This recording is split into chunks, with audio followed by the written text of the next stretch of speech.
नमस्कार, मेरा नाम माधुरी गुप्ता है, associate professor in political science, government college Dausa.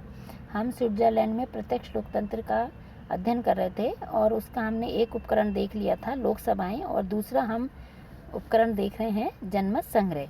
यह दूसरी विधि है जिसके द्वारा स्विस नागरिक अपने प्रत्यक्ष लोकतंत्र के अधिकार का प्रयोग करते हैं, जिसे हम जनमत संग्रह कहते हैं। इसके माध्यम से लोग प्रत्यक्ष रूप से देश की संवैधानिक व अन्य साधारण प्रकार के कानूनों पर अपना मत प्रकट करके शासन कार्य में भाग लेते हैं। इसका प्रयोग कैंटन में भी होता है और केंद्र में भी किया जाता है। और तीसरा है आरंभक। यह तीसरी विधि है जिसके द्वारा स्विस नागरिक अपने प्रत्यक्ष लोकतंत्र के नागरिक होने के अधिकार का प्रयोग करता है, वह है आरंभक। इसके माध्यम से लोग प्रत्यक्ष रूप से कानूनों के मसौदे को प्रस्तुत करते हैं और इसका प्रयोग भी केंद्र व कैंटन में ही होता है। तो इस प्रकार जो लोकसभाएं हैं उनका प्रयोग तो केवल कैंटन में होता है, जबकि जनमत संग्रह व आरंभक ऐसी व्यवस्था है जिसका प्रयोग केंद्र में भी किया जाता है। अब उपयुक्त तीनों तरीके प्रत्यक्ष लोकतंत्र के माध्यम हैं, लेकिन उसमें से जो लोकसभाओं का प्रचलन केंद्रीय स्तर पे नहीं हो सकता है, क्योंकि केंद्र में इतनी जनसंख्या होती है और उन सब व्यक्तियों की नागरिक सभाएं नहीं बनाई जा सकती हैं। इसलिए केवल जनमत संग्रह व आरंभक का प्रयोग ही केंद्रीय स्तर पर किया जाता है। अब है जनमत संग्रह के बारे में हम डिटेल में अध्ययन करेंगे। तो प्रत्यक्ष लोकतंत्र की जो पहली विधि है जिसे केंद्र में काम में लाया जाता है, वह है जनमत संग्रह। अब जनमत संग्रह का जो शाब्दिक अर्थ है वह है आवश्यक सम्मति मांगी जाए, अर्थात विधानमंडल द्वारा प्रस्तावित या पारित विधेयक पर जनता की सम्मति ली जाए। यानी जो भी कानून विधानमंडल के द्वारा बनाया जाता है उस पर जनता की सम्मति या अनुमति मांगी जाती है। यदि मतदाताओं का बहुमत या समर्थन उसे मिल जाता है तो वह उसे स्वीकृत कर सकते हैं। अगर समर्थन मिल गया तो वह स्वीकृत हो जाएगा, नहीं मिलेगा तो वह अस्वीकृत हो जाएगा।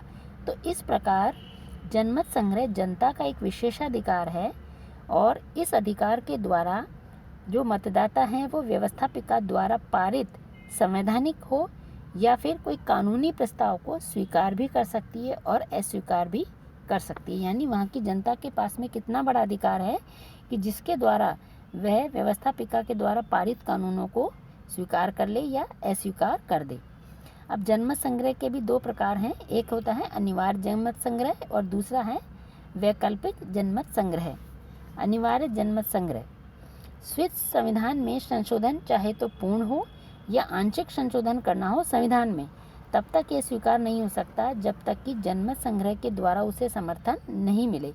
यानी संविधान को पूरा बदलना हो या उसमें कोई थोड़ा परिवर्तन करना हो, लेकिन लागू वह तभी होगा जबकि जनमत संग्रह के द्वारा उसे समर्थन नहीं मिल जाए और जब मत देने वाले स्विस नागरिकों का बहुमत मिल जाए और कैंटनों का बहुमत उसे स्वीकार कर ले, तब वह लागू हो सकता है।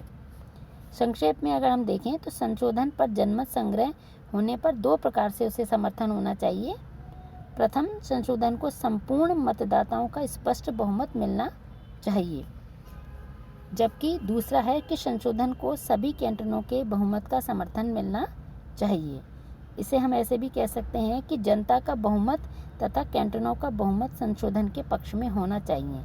और कैंटनों के बहुमत का अर्थ है कि आधे से अधिक कैंटनों में मतदाताओं के बहुमत का संशोधन, उसका समर्थन उसे मिलना चाहिए। दूसरा है ऐच्छिक जनमत संग्रह।